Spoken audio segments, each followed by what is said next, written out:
बेमेतरा जिला के कतकुन ग्रामीण इलाका में शिवनाथ नदी के बाढ़ में हजारों लोगन मन फंसे हाल राहत दल के कर्मचारी मन सुरक्षित स्थान में पहुंचाए के संगे संग करत हवे उकर मन की मदद।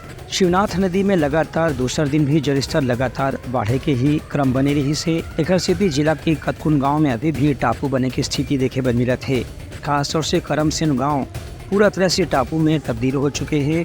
एक गांव में मौजूद 1000 से ज्यादा लोगन मन में से कतको जन बच्चा लड़का गर्भवती महिला भी हैं जेमन ला सुरक्षित स्थान में पहुंचाए बर राहत और बचाव दल के कर्मचारी पन काम करत हैं। मऊरा जलाशय से पानी बंद होने के बाद भी शिवनाथ के जलस्तर बढ़े के सिलसिला अभी भी जारी है।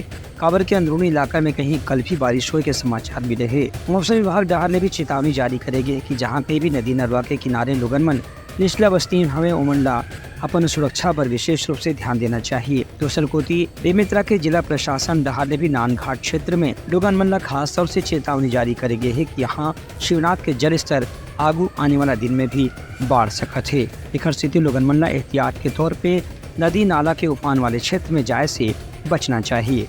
ब्यूरो रिपोर्ट उतलंघा न्यूज।